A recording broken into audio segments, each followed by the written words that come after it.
स्वागत है दोस्तों हमारे यूट्यूब चैनल इलेक्ट्रिकल हिंदी में। दोस्त आज हम जानेंगे डीसी मोटर के बारे में कि डीसी मोटर को स्टार्ट करने के लिए हम स्टार्टर क्यों यूज करते हैं, इसका मेन रीज़न क्या है। दोस्त अगर आप जानना चाहते हैं कि स्टार्टर कितने प्रकार का होता है और एसी मोटर में कौन कौन सा हम स्टार्टर यूज करते हैं, तो इस वीडियो के अंत में वो वीडियो आपको मिल जाएगा।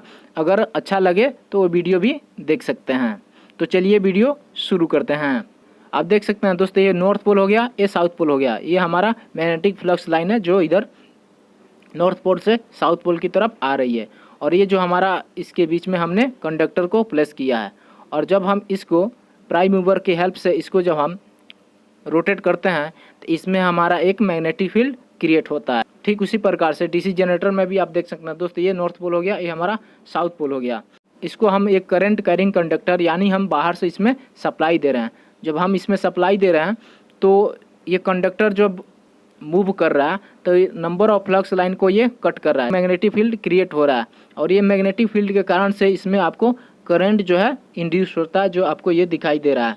ठीक है, तो ये जो करंट है दोस्त, ये हम बाहर से जो सप्लाई दे रहे हैं यानी बाहर से जो हम करंट दे रहे हैं, तो यह करंट जो है बाहर वाले करंट को अपोज करता है, जिसके कारण से बाहर की सप्लाई जो हम देते हैं उसकी वैल्यू रिड्यूस होती है।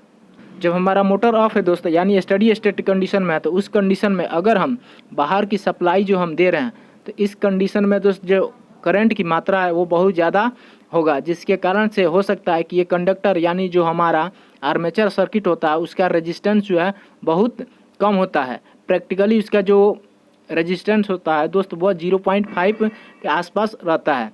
तो इस कारण से जो अगर मोटर हमारा बंद रहती है तो उस कंडीशन में जब हम सप्लाई देंगे तो इसकी करंट की मात्रा बहुत ज़्यादा होगी, जिसके कारण से ये कंडक्टर पर निगेटिव इफेक्ट पड़ेगा, जिसके कारण से हमारा आर्मेचर सर्किट खराब हो सकता है। तो इसको बचाने के लिए ही दोस्त हम स्टार्टर का यूज करते हैं। स्टार्टर क्या है दोस्त? स्टार्टर कुछ नहीं, बस स्टार्टर जो है एक वेरिएबल रेजिस्टेंस होता है जिसको हम अपने हिसाब से एडजस्ट कर सकते हैं, यानी बढ़ा या और घटा सकते हैं। अब दोस्त हम जान लेते हैं स्टार्टर के बारे में। स्टार्टर है ये कई प्रकार का है। आपका 3 पॉइंट स्टार्टर जैसे हो गया, 4 पॉइंट स्टार्टर और 2 पॉइंट स्टार्टर। डीसी मोटर में आपको ये पॉइंट वाले स्टार्टर यूज किया जाता है। जैसे कि यहाँ पे आप देख सकते हैं कि इस डीसी मोटर में हमने 3 पॉइंट स्टार्टर का यूज किया स्टार्ट करने। आप देख सकते हैं कि ये रेजिस्टेंस आपको दिखाई दे रहा है, जो 5 पॉइंट में आपको दिखाई दे रहा है, ये वेरिएबल रेजिस्टेंस है। इसको हम इस हैंडल के माध्यम से धीरे धीरे घटा सकते हैं। अब ये कैसे काम करता है अब हम इसको समझ लेते हैं। क्या होता है दोस्त, जब हम यहाँ से डीसी सप्लाई देते हैं तो ये प्लस वाला टर्मिनल जो है हमारा इस ओवरलोड कॉइल से होते हुए इस हैंडल के माध्यम से इस हैंडल तक पहुँचता है। और इस हैंडल से जब हम इसको अटैच करते हैं इस रेजिस्टेंस में, तो इस रेजिस्टेंस से होते हुए यहाँ तक हमारा सप्लाई होते हुए फिर ये आर्मेचर तक पहुँचता है मोटर के। और इस कंडीशन में हमारा जो मोटर स्टार्ट होता है। अब दोस्त हम समझ लेते हैं कि ये जो है इसकी कंट्रोलिंग कैसे होता है। तो ये जो आप देख सकते हैं 9 वोल्ट कॉइल है दोस्त, इस 9 वोल्ट कॉइल क्या करता है कि जब हम सप्लाई यहाँ से देते हैं तो इस ओवरलोड कॉइल से होते हुए सप्लाई हमारा यहाँ तक पहुँचता है। और पहुँचने के बाद ये जो है दोस्त मैग्नेटाइज हो जाता है। मैग्नेटाइज होने के कारण से ये जो है इस हैंडल को अपने की तरफ अट्रैक्ट करता है। यहाँ पे एक हमारा सॉफ्ट आयरन लगा हुआ है, छोटा सा ये पीस आपको दिखाई दे रहा है। ये क्या होता है, इसमें अटैच हो जाता है और इस कारण से ये जो हैंडल इसमें होल्ड हो जाता है। होल्ड होने के कारण से ये कंटिन्यूअस सप्लाई देता रहता है। स्टार्टिंग पॉइंट में क्या होता है दोस्त कि आर्मेचर का जो रेजिस्टेंस बहुत कम होता है, तो इसलिए हम क्या करते हैं कि इस पॉइंट को हम धीरे धीरे रेजिस्टेंस की वैल्यू को कम करते जाते हैं।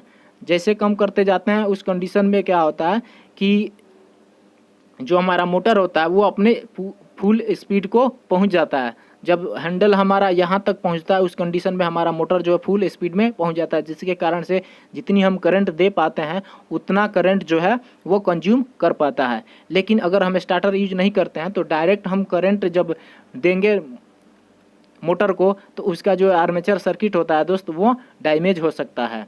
तो इसलिए हम स्टार्टर यूज करते हैं। फॉल्ट कंडीशन में क्या होता है, जब फॉल्ट वगैरह होता है तो उस कंडीशन में ये कैसे कंट्रोल करता है इसको भी हम समझ लेते हैं। ये जो आपको 9 वोल्ट कॉइल दिखाई दे रहा है, इसमें से 2 टर्मिनल हम आपको नीचे आते हुए दिखाई दे रहा है, जो यहाँ पे इस टर्मिनल पे ट्रेंगुलर आयरन पीस रखा हुआ है और जो है ये इससे अटैच हो जाता है इस हैंडल के माध्यम से। तो जब अटैच हो जाता है तो जो 9 वोल्ट कॉइल हमारा मैग्नेटाइज होता था वो डीमैग्नेटाइज हो जाता है, जिसके कारण से हैंडल हमारी फिर छूट जाता है और सप्लाई ऑफ हो जाती है। इस तरह से दोस्त ये स्टार्टर जो है मोटर को प्रोटेक्ट करता है। तो उम्मीद करता हूँ दोस्त कि आपको ये वीडियो अच्छी लगी होगी। अगर वीडियो अच्छी लगी हो तो प्लीज़ लाइक कर दीजिए और चैनल को सब्सक्राइब करके इस बेल आइकन को क्लिक कर लीजिए, जिससे हमेशा आपको नोटिफिकेशन मिलती रहे। आज के लिए इतना ही। Thank you for watching.